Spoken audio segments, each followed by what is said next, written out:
সাংবাদিক বন্ধুসকল, আজি BTCত এছেম্বলি আমি বহিছিলোঁ। ইয়াত আমাৰ এটা হ'ল সাপ্লিমেণ্টাৰী বাজেট গভৰ্ণমেণ্ট অফ আছাম। এই লাষ্ট যিটো ছেশ্যন 16 ফেব্ৰুৱাৰী আৰু 19 ফেব্ৰুৱাৰীলৈকে হোৱা যিটো ছেশ্যন, তাত আমাৰ কিছু এডিশ্যনেল চেংচন আমাৰ BTCলৈ দিছিলে।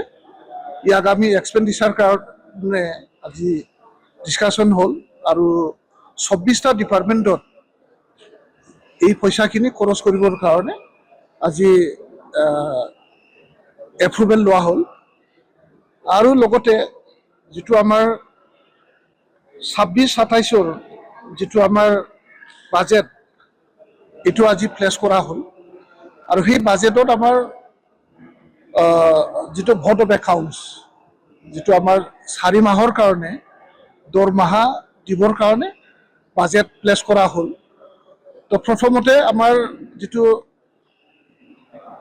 16 ফেব্ৰুৱাৰীৰ পৰা 19 ফেব্ৰুৱাৰীলৈ হোৱা যিটো ষ্টেট এছেম্বলি, ইয়াত আমাক 100 কোটি টকা মঞ্জুৰ কৰিছিলে।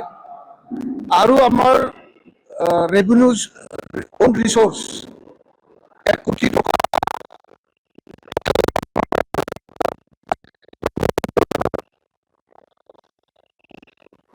$101 কোটি 20 লাখ টকা 101 কোটি 20 লাখ টকাৰ আজি হাউচত এক্সপেণ্ডিচাৰৰ কাৰণে অনুমোদন লোৱা হ'ল। আৰু সেইটো আমাৰ 24টা এণ্ট্ৰাষ্টেড ডিপাৰ্টমেণ্টত খৰচ কৰিবলৈ আমি অনুমোদন লোৱা হ'ল। ইয়াৰ পিছত আমাৰ যিটো ইলেকশ্যন সমাগত, এতিয়াও আমাৰ যিটো ষ্টেটৰ যিটো ফুল ফ্লেজেড বাজেট, ষ্টেটে এতিয়ালৈও আমাক এল'কেশ্যন পোৱা নাই। আমি সেই হিচাপে আফটাৰ MCC ইলেকশ্যন যোৱাৰ পিছত, MCC উঠোৱাৰ পিছত আমাৰ যিটো ডেভেলপমেণ্ট বাজেট, যিটো ষ্টেট গভৰ্ণমেণ্টে SOPD বাজেট কৰি আমালৈ এল'কেশ্যন দিব, এইটো ইলেকশ্যনৰ পিছতেই এপ্ৰুভেল লোৱা হ'ব। কিন্তু এই 4 মাহত যাতে BTC ছেক্ৰেটাৰিয়েট, এছেম্বলি ছেক্ৰেটাৰিয়েটত কাম কৰা আমাৰ কৰ্মচাৰীসকলৰ, অফিচাৰসকলৰ যাতে দৰমহাটো কিবা নহয়, ডিষ্টাৰ্ব নহয়, তাৰ কাৰণে আমি এটা ভোট অফ একাউণ্টছ চেলাৰী আৰু ইয়াৰ লগতে আমাৰ যিটো বাজেট, যিটো টোটেল বাজেট হ'ল আমাৰ 45,30,20,000 যিটো আমাৰ বাজেট।